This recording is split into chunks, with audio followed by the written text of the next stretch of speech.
Here's just a very quick introduction to this video to let you know that there is more information in the video description, because what you're about to see is, I think, fascinating. I hope you do too. Let me know, particularly if you have an interest in JFK, John F. Kennedy, President, United States, 1961 to 1963. So you've got a connection to him. These two pieces were owned by him, literally real close connection to him, personal connection. But yes, just to say, any information that you hear in this video, extra information, will be in the video description and Google. So search what you hear if you're interested. And it's just a fascinating story, because this is a prime example of objects that you handle in the world of art and antiques with historical context, historical stories, connections to real people, both very well known, like JFK. We're going to go into the Oval Office here. We're going to look at things that he wrote, look at things that he handled and thought about and admired and worked upon. And all of these things, connection direct to him, but also a connection to a really interesting character. And in this world of art, antiques and history, there are always interesting characters. And Robert L. White, the chap that put together a huge collection of what they refer to as Kennediana, was a fascinating character. He was a headhunter. He was described as a headhunter. In fact, he even described himself as a headhunter. Robert L. White produced a business card which said, Robert L. White, headhunter, all types of heads purchased. So when you think of a headhunter, you think of a financier kind of guy, someone who goes through the city, headhunting people, taking them from one corporate institution, giving them more money and putting them into another one. Not Robert L. White. He literally collected shrunken heads. He got himself into some sticky situations too, when it was discovered that Robert had in his possession a stolen skull from a famous American politician from the 18th and I think early 19th century. Again, all the information is online. Get involved with his story. It is bonkers and fascinating. One of the biggest collections of Kennediana ever put together in the world. Okay, you may well be asking, how did these pieces come into my possession? Well, it's all thanks to YouTube. Thank you very much to my YouTube subscribers who have seen previous videos like this, me taking things in and selling them. So you know who you are. Appreciate it. Thank you. Sent them to me. He bought them 20 years ago in New York at the JFK sale, the big Robert L. White auction. He's owned them for 20 years. It's now time to move them on. So now it's time for you to see what we're talking about. Let me know what you think. I'll tell you what, David, this is a fascinating one, isn't it? It's a great lot. So, from one of my YouTube subscribers, I've seen plenty of our videos with some very good results. So the pressure is on here, right? JFK, anything to do with JFK, American president, is fantastic. Two objects with great provenance. All the previous auction stuff from Guernsey's 20 years ago. And these two objects came from Kennedy's secretary. So 10 years his secretary, from 53 to 63 when he was assassinated. So all the provenance you'd want. Actually pieces, well, handwritten notes. What are your thoughts? Provenance is everything with these things. Yeah. And rarely is it as solid as this is. Absolutely, yeah. From his secretary through to his secretary's link with Robert L. White, the great collector. Yes. It's just absolutely rock solid. And then Robert L. White's link to Guernsey's, the auctioneers who sold the collection. So it's rock solid provenance. It is. Which is just a dream, really. And our client, our YouTuber, thank you very much. Don't forget to subscribe, please. I'm starting to ask for subscribers. I know, getting desperate. Getting desperate. We need all of it. Yeah. Exactly. He bought it at the Guernsey sale. So the provenance just gets better and better. Fascinating objects. The collector himself, Robert L. White, was bonkers in the most wonderful collector's way, known as a headhunter. he collected heads. He literally collected heads, as well as over 1,500 pieces of JFK stuff. Plenty of money, loved it, died young, 54. Yeah. I know. So, shall we talk to the viewers first of all about the handwritten card? Yeah. JFK wrote this card, what was it, during a meeting? During a cabinet meeting. Cabinet meeting. And it's a little reminder, talk to Mike Feldman, read barter agreement, and then on the back a few more notes about amendments and other acts. Okay, so the barter agreement, I don't know what that is, but let me tell you while I remember, Google this. All the information will be in the video details, so you really can get your teeth, if you're interested, get your teeth into it, because, you know, Google the barter agreement. I don't know when it was, but they'll be able to tie that down to possibly even the day. So that's fantastic. Great, but this object is, for me, mind-boggling.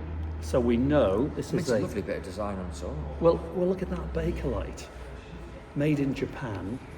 So this was in the early days of Kennedy's presidency, from research. So somebody gifted this Sony transistor radio to Kennedy to show him how the Japanese had made these leaps and bounds in technology and were outstripping the Americans. So it was a worrying time. Japan, for goodness sake, 15 years prior, just been beaten in the Second World War. They'd come back and they were manufacturing geniuses. And so this radio, it is a radio, David. A transistor radio. Do you know how it just works? On a miniature scale.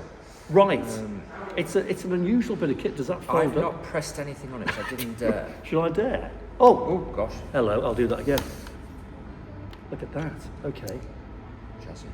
Absolutely amazing. So we've got a little... Oh no, the hinges are... It's called a 6 transistor. So volume control and obviously bandwidth. Is that what we used to call it, bandwidth? Before my time, Dave. Before your time. You might remember. You're internet, aren't you? You're an internet guy. So, Kennedy had this on his desk for several weeks in the Oval Office, and when people would visit him, he would say to them, have a look at that.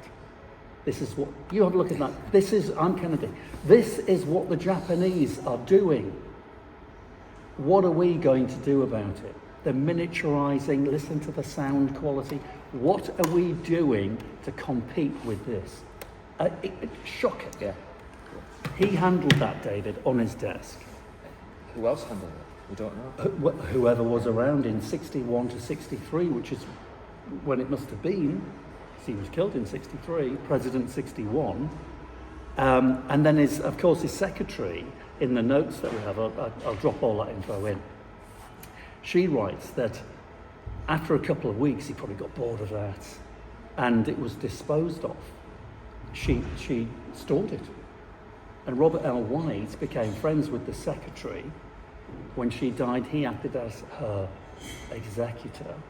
So again, going over the provenance thing, it's just delicious, isn't it? I mean, I think she's widely used, has been used as the person to authenticate things from. Has she, in your research, have you discovered that? Yeah, have you? She's well quoted online as authenticating. Right. Well, she knew him, inside out. Yeah, she did. And so all of these personal effects, she was very wise, actually. Because if you think about it, she was there witnessing history unfold. I mean, he was young, good-looking, popular. He was like the first rock star premier of anywhere, wasn't he? And so she knew the importance of these items that in that time wouldn't have necessarily have been of any great importance to anybody, but she knew because of the connection to him it would be. So good on her for doing that. Absolutely. And good on Robert L. White for being a very eccentric collector. Yeah, and I mean there's a lot of information out there, man. You can't actually access the catalogues anymore. I mean the old auction catalogues are long gone. They're hot property now. Do you know, you are right. I had a quick look this morning, and you can't get on the auction website 20 years ago. I think there are some catalogues for sale on eBay. They're like $50, $100. They'll be in there. So whoever buys these, if they want to add to it, add a bit more provenance. Go and buy one of those catalogues. Yeah. The things you get there, this is the great thing though, I've got to say. about videos, and particularly YouTube. I'm a huge fan of YouTube. I get so much information from there, for me, anyway. You know, how to wire a plug from anything. But historical stuff, I love the history shows. But the great thing with YouTube and the reach is that we meet people like this who then send these fascinating objects in, and we get an opportunity to handle them. And it is mind-boggling. So, have you ever handled anything like it? First time. Yeah. Any in your research, any examples, have they cropped up in sale since the 2005 auction? These items haven't been on the market since then. No. I've seen lots of, I have found other Kennedy memorabilia sold at auction. Yeah. Something can do awfully well. Yeah. Which fluctuates a little bit. But you know, I've seen notes on headed paper, letters on headed paper, making £2,000, £3,000, £4,000. Yes. And I'm sure they have provenance to get that sort of money. I mean, you can't sell this stuff without it. No, you can't. Simple as that. No, you can't, David. You're so right. It's all about that. And these things have that. It's blinking gold-plated provenance. I mean, we're lucky. We run 2 or 3 online bidding platforms which cover America well. Yes. So the market's there. But where you pitch that estimate, it's a tricky one. It's always going to be tricky. Now, we spoke about this several weeks ago, actually. It takes a long time to get these things sort of organised and in the system. You've spoken to people, I've spoken to people. I will send this video out to collectors around the world that I think would be interested in it. When we first spoke, we were thinking £2,000 or £3,000, I think, weren't we? Is that right? Well, I spoke to somebody I know who I thought might be interested, and I kind of floated a lot by him. Yeah. As usual, didn't give much away. No, they're not going but to. I kind of said, well, do you think they'd be in the 2,000-3,000 Yeah, bracket? yeah. And he said, Yeah. maybe. Yeah. Which means yes. Means yes. I would like them in a touch lower, really. But my feeling is they should be up at 2,000 to 3,000. They should. Yeah. But we know that estimating is crucial, isn't it? It's everything. We could hope for 5,000, put £5,000 on, you won't get any bids. Just kills it, chops it off at its legs. So our client is happy with 1,500. We've agreed a reserve of £1,500 with auctioneer's discretion. Fine. So the estimate then is 15 to 2.5. Yes. Yeah. Okay. Now, are you going to put them in as one lot or two? We're going to put them in as one. Okay. I think it's nice to keep them together. I agree with you. I think that's very interesting. And then if you are the lucky buyer, you can go and buy one of the catalogues. I think that would be great, actually. And this is not a selling thing, but it's just a point to make. Provenance is everything. So we know all about the previous provenance. Once this video is out, once somebody buys them... I know where you're going with this. Yeah, it's good. We're going to be part of the provenance here, David. We are making history. Seriously. They'll buy a catalogue from eBay, put it together, and then, when in many years' time you'll be 70, I'll be 65, and and people will look at this video, it'll all be grainy, and we'll be adding to the provenance. Yeah. Doesn't that make you feel good? Yeah, it really does. Yeah, I can't wait to get... It's very hard to get him excited. It really is. Pushing my life away. Okay, 1,500 to 2.5. I'll put the auction links to David here at Elstops down below. So if you're going to bid on them, good luck. I'll follow the sale, and if you do, let me know where you are involved, because it'll be interesting. Yeah. Maybe to even follow up. Looking forward to this one. Good. Okay. Thanks for watching. Don't forget to subscribe.